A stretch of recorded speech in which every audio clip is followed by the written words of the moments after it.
Hello, everybody. Happy July. Holy mackerel.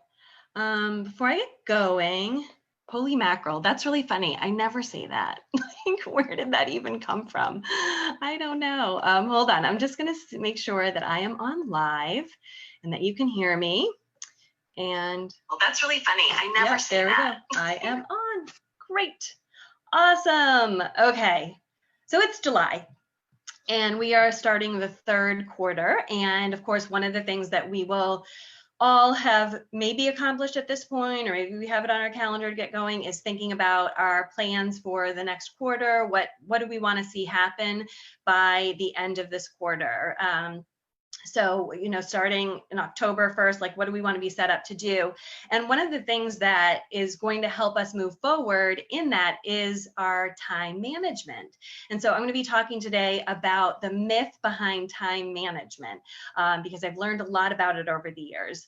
So if you are jumping on live, give me a hello, a thumbs up, a heart, say hi, whatever, so I know you're here. And if you're catching us in replay, do the same thing. Let me know you're watching replay. Give me a heart, give me love, give me a thumbs up, so that it is not just me staring at my computer screen, and I know that you're with me on this. So anyway, all right, let's dive into today. I'm going to start by sharing a little bit of a story with you. Oh, hey, Kath, how are you? I'm so glad you're here. So when I was in grade school, pretty much all the way up through the end of middle school, high school wasn't such a thing, but whenever my parents would go for a teacher conference, here, darling, whenever they would come home from a teacher conference, the feedback I would always get from them was that my teachers always said that it took me a very long time to complete my work, and that very often they would see me daydreaming and spacing out and not getting things done. So I carried this thought about myself for a long time in my business, and just in my life. And of course, when I got into my business, I thought that it probably was going to take me much longer to get things accomplished than it would for anybody else, and it did. It actually did. So anyway, flash forward a few years in my business, and I was feeling overwhelmed. And part of my overwhelm came from my business starting to grow, but also, again, because of this idea and thought I had about myself not being able to take on a lot of work and not be able to manage it and handle it. And I ended up deciding that before I hired someone to help me, I actually needed to work with somebody who could get me prepared to hire my first employee in the business to give me support. And so I hired somebody who was a systems coach, and her whole job was to help me create systems in the business so that once I had my first team member on, that I would have a system in place for how I did things, so that that assistant would not always need to come to me to ask for the answers to things, that there would be a lot already lined up. And I worked with this person. Her name was Katie Mazzocco. Fabulous. She was wonderful. I worked with her for 7 months.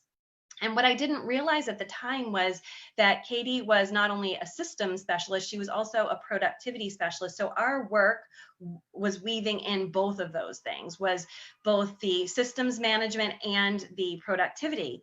And what I realized in working with Katie was that she wasn't actually, I always thought productivity was time management, right? So if I could just get a grip over the calendar, the time, the scheduling, all of that, like, things would be golden. And what Katie taught me was that there really is no such thing as time management. It's a fallacy. We don't control time. We control our activities. We control what we do within the framework of time.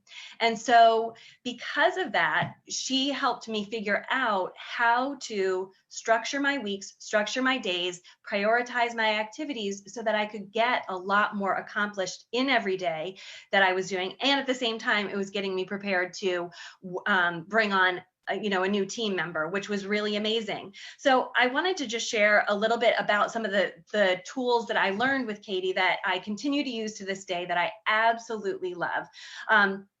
So the first thing is, though, I want you to realize that we all go through a learning process, and time management, just like anything else, or activities management and productivity, is really a practice. It's really something that can take some time to get used to. And just like anything you learn, whether it's a sport or riding a bike or, a new hobby, we all go through these 4 phases of learning. And you will go through the same phases as you learn to get more productive in your life. So the first is unconscious incompetence that we go through. This is when you don't know that you're not even doing something right? So like you don't even know like how to ride a bike. You wouldn't get on it. You don't know it. Like you don't even know a bike exists at that point. Then there's conscious incompetence. And this is where you know that you have a deficit, but you don't really know how to fix it. So then, you're getting into this awareness zone. The next is conscious competence. This is where things get really hard. This is where most people give up, because you know that you have an area of opportunity, but you also know that you aren't doing it well. And it's a real struggle. And I had a business coach once that said, it's like she teaches her kids, once difficult, now easy.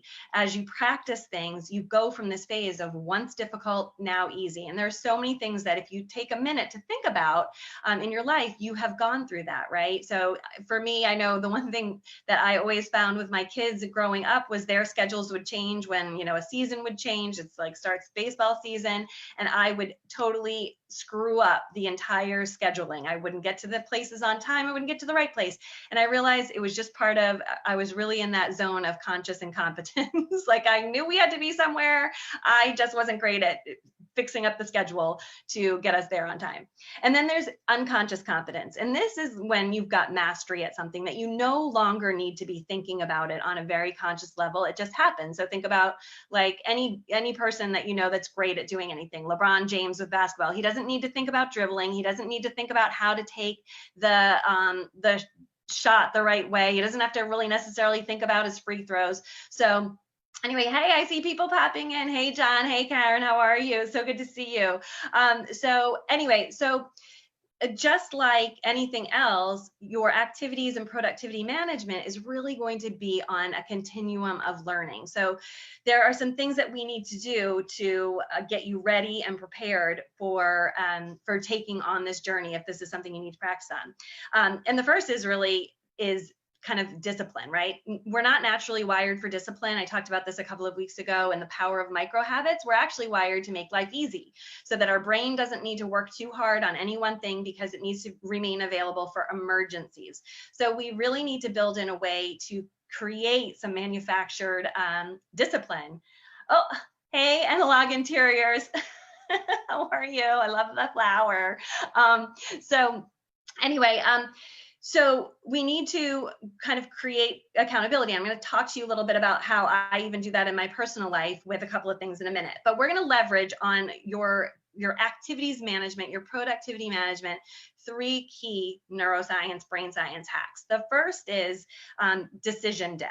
One of the things that we all encounter is something called decision debt. If there's a wonderful study that was done several years ago at a farmer's market. And what happened was, in this study, there were 2 farm stands, both selling like mustards and jellies and things like that. One was selling 4 varieties, one was selling like 25 varieties or something like that.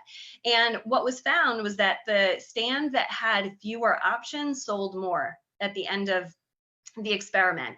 And the reason for that was that the one selling 24 had way too many decisions for people to make, so they didn't make a decision. Again, our brains default to what is easy, and we can really kind of tap into helping our brains make things easier with what I'm about to share with you in a few minutes.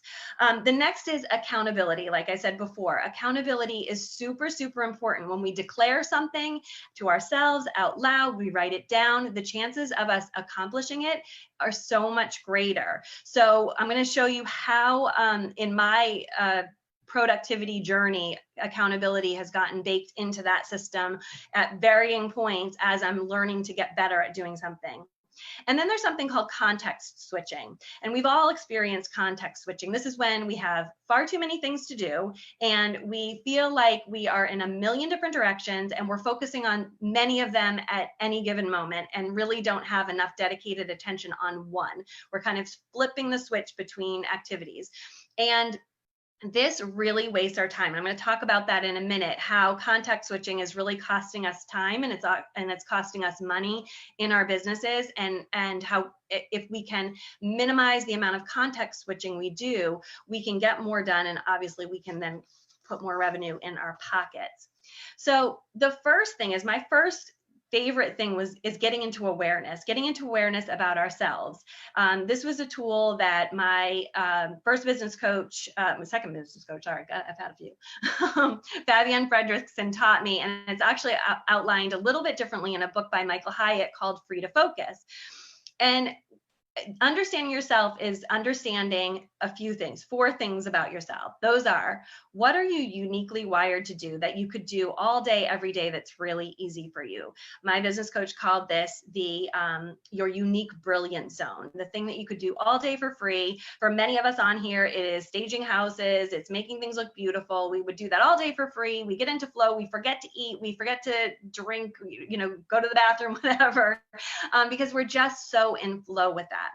So the first thing you want to do is write down what those things are. So in my case, it's staging, it's writing, it's like thinking about how we can make things better, systematizing things, automation. I love doing all of that stuff, thinking about all of that stuff, and doing the writing. So then the other thing, and this is the zone you have to be really, really careful about, and you have to be really clear about this. This in Michael Hyatt's book is called the distraction zone. And I think it's a wonderful, wonderful terminology for this. These are the things that you really enjoy doing. But if you had to do it all day for free, you probably would be a little bit resentful, but you're just good at it enough. You almost treat it like it's a sort of like a hobby. So for me, that's creating like Canva images and things like that. That is a real distraction zone for me, is creating pretty images of things. And so you can get really tripped up thinking you're doing work here when you are actually just distracting yourself from doing something that you probably should be doing to generate money. The next thing is your disinterest zone. Understanding your disinterest zone, and the other thing that Michael Hyatt calls is your drudgery zone. Those are 2 really important points, understanding yourself. If you write down everything that you do that you'd rather have somebody do, but you can do it. It takes you a little more mental energy than other things, but you can do it if you had to. That's really your disinterest zone. Your drudgery zone is, like, for me, it's bookkeeping. I don't want to deal with my bookkeeping. I don't want to focus on my bookkeeping. That is a real drudgery zone for me. So those 2 zones, disinterest and drudgery zones, are things that you will likely be like thinking about delegating as you go to start delegating, growing your business. Even if you're just a directory of one, like I like to say, you can still be delegating things off to a virtual assistant that just don't make you happy, don't bring you joy. This is your business. And those are the areas you can do. Those areas also cost you money, because as you sit and you do those things, you are doing that probably at a higher hourly rate than somebody who you could actually hire to do it, right? So if you think about, any of the administrative tasks, for example, if your hourly rate is $100 an hour, but like in the case of a bookkeeper, maybe they're $50 an hour, $65 an hour. Well, if you are doing your bookkeeping, you are a very expensive, not very good bookkeeper. So if you wouldn't hire yourself again to do that, if you wouldn't hire yourself with a job description of like bookkeeping, in my case, I would never hire myself as a bookkeeper. I'm horrible. So I would never hire myself to do that. So that is an area of delegation to be thinking about. The other thing that you have to really look at is, are you being a technician or are you being a strategist? And this is one where I come back to and have struggled with over the years myself, but at least I am aware that there is a distinction. So let me talk a little bit about this. Again, this is when you become, as my current business coach says, Toby Fairley, it talks about being a farmer and a cow. So the cow is really what produces the revenue ultimately, right? The farmer does all of the things behind the scenes to help the cow, support the cow in creating whatever that revenue is ultimately going to be, right? So we want to try our very best to stay in the role of like the cow, the money maker, the strategist, versus the technician. And for many of us who start our businesses, because we start our businesses thinking that we are the stager, that is the technician. And we need to step back and understand that while we may be the technician, at some point we're probably going to have to hand that off, even, believe it or not, even if your name is on the company. Other people will hire you if you have other people doing the staging. You know, there are companies across the country that do that all the time. But we can get ourselves in the role of technician. And so I do that and have to stop myself. I'll get an inquiry for something and I'll want to answer it right away. And I have had to become very disciplined over the years to remember that I have a very competent, fabulous, amazing office queen, Catherine, who I should send that stuff to. I don't need to handle it. And in fact, when I handle it, I usually mess it up. If I put something on my calendar, inevitably it's wrong. So we've got to think about when we're being a technician or strategist. And my coach, Toby, said the one thing she finds helpful is saying in the moment, would a CEO be doing this? Okay, so if a CEO wouldn't be doing this, then I probably need to be thinking about handing this off to somebody else at some point. Okay, so that's kind of getting into awareness. The next thing is creating a daily and a weekly framework. This is what was a game changer for me. And I've talked about this in past trainings, but I think it's worth reiterating. So if you currently don't have a kind of a weekly map or a weekly schedule, fire me as quick as possible, John says. Yes, right? Oh God. Oh, I know. It's horrible. I'm the worst, so I'm glad I'm not the only one. So creating a daily and a weekly framework. This is kind of that neuroscience hack of decision debt. When you sit down to your calendar every day and you're not sure when appointment times start and end, if you're not sure what activities you should be doing on that given day, you are put in the position of having to decide what to do every single day over and over and over again. And that is fatiguing. That is a lot of mental energy and a lot of mental weight that you are carrying. That can very easily be solved by creating a weekly framework. So the first thing that I had done after going through the exploration of kind of awareness of myself, my strengths, my areas of opportunity with Katie as my productivity coach, the next thing we worked on was creating a weekly framework. What days were going to be appointment days? What time were those appointments going to start? What days would I focus on marketing? What were the marketing activities that were going to happen on those marketing days? What days would I be checking in with my finances? What would I be doing to check on my finances on those given days? So guess what happens now? When I sit down to my calendar or my desk and I open up my calendar, and actually for many of those activities, I don't have to open my calendar anymore. I know exactly what I should be doing. My brain doesn't need to think about it. My brain doesn't need to throw a temper tantrum and tell me that I don't know what I should be doing. I don't need to think about what's the most important thing to do. It's actually already been created for me ahead of time. One of the beautiful things about our human brain is we have the ability to plan ahead, to help ourselves out, to help that primal brain who wants to stay lazy and not have to decide. Our prefrontal cortex can do that work for us. So this is one of those great ways to get a brain hack working for you. Create a daily and a weekly calendar. Think about it. If you have, a weekly appointment time, or when if you work for someone else, you've got a start time, you've got an end time, when you're supposed to be there, you organize your days around that.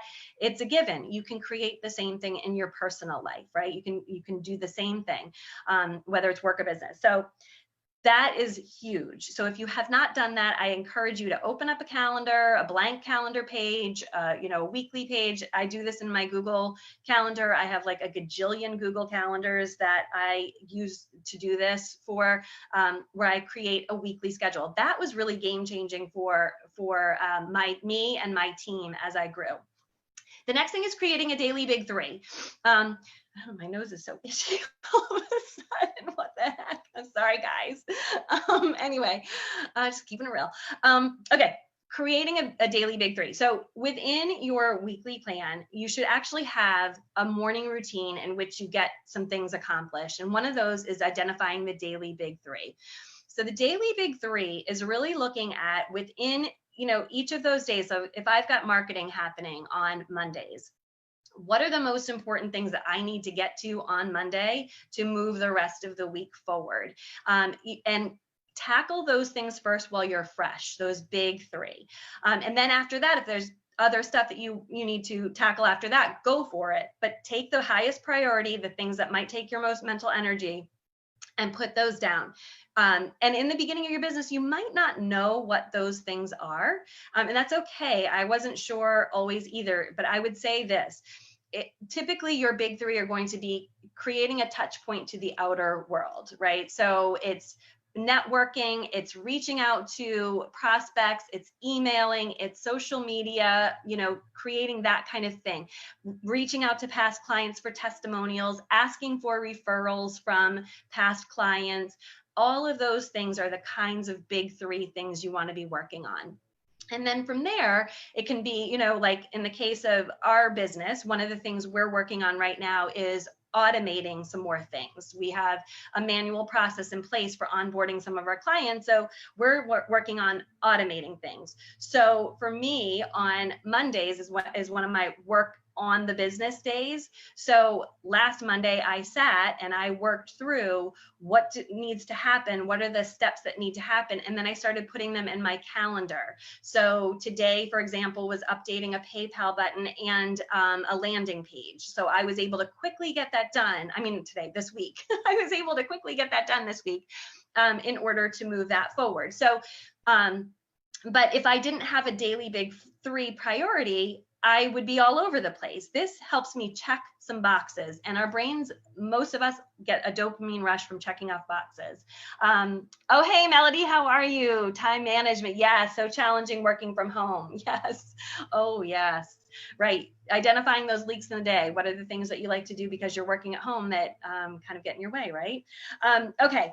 So at this point, we've created awareness. We're creating a daily, weekly framework. We're looking at doing a daily big three to get the most important urgent things done and checked. And, that could also include delegating, by the way. If there's something that you need to delegate because you realize it's a technician role or you're being a very high paid, whatever, fill in the blank, that's also an opportunity to delegate. The next thing is an accountability buddy.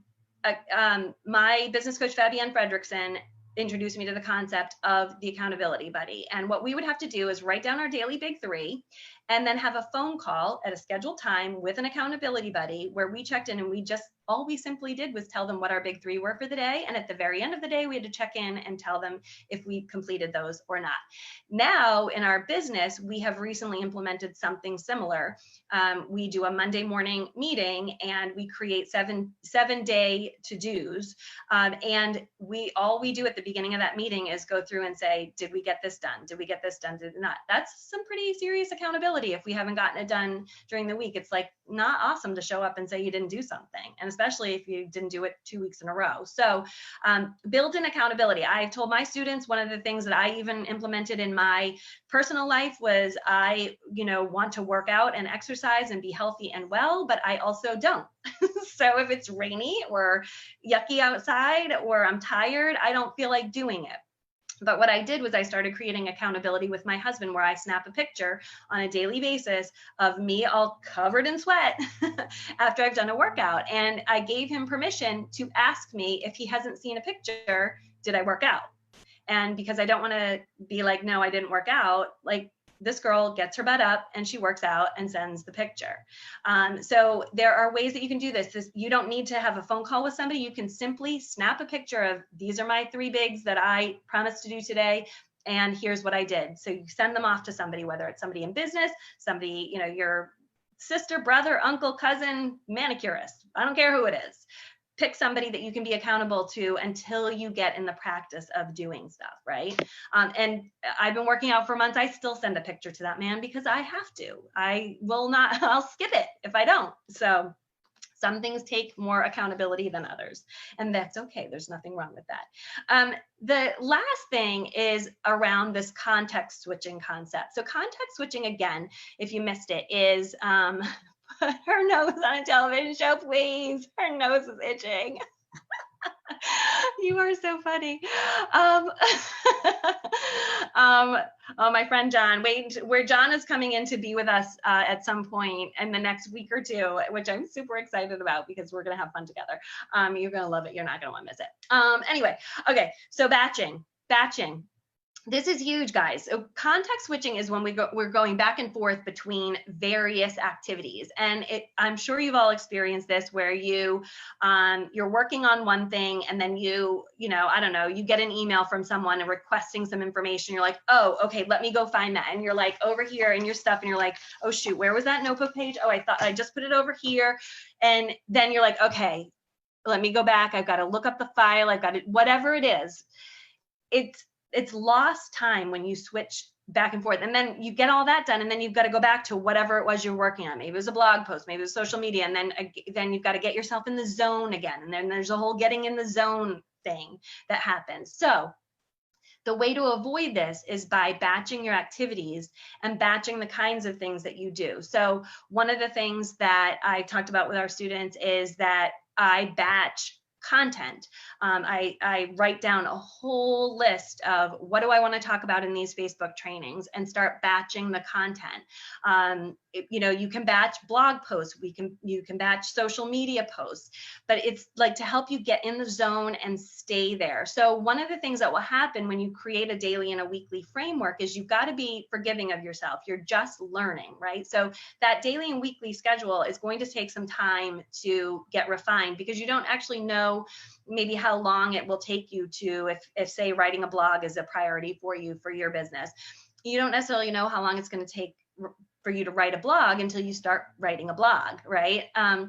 So you want to be forgiving with yourself about this, but you also want to give yourself a time limit in which to get some things done, because there's something called Parkinson's law, which means that something will fill the space allotted for it. This is not unlike when you move from a small house to a big house and all of a sudden your big house feels like it's not big enough to fit all of your stuff again, right? We expand to fill the space available, and the same thing happens with time. So my business coach always tells us to put a time limit on something. Now, if you go over, in her case, she's so practiced, she doesn't anymore. Or at least she says she doesn't. But you want to just start giving yourself a timeline so that you can begin to set realistic weekly structure for yourself, right? So again, if it's writing a blog and you gave yourself an hour, but you find out that it's taking you 2 hours, then you're going to need to expand your time slot available for that. And then maybe you can shrink it again once you get more experienced at it. But the key is to batch as many kinds of activities together as much as possible so that you are not back and forth. So you've got to be really disciplined about shutting your notifications off, not opening your email first thing in the morning if you've got something to work on, turning your phone on do not disturb, all of those things that can get in the way and then take you off task. And I want you to remember that your email and your phone and text and all of that, they're just fancy ways for other people's agendas to get in front of you. They have nothing to do with your agenda. Even if it's a request that, it's going to hold them up until you get back to them, that's their agenda.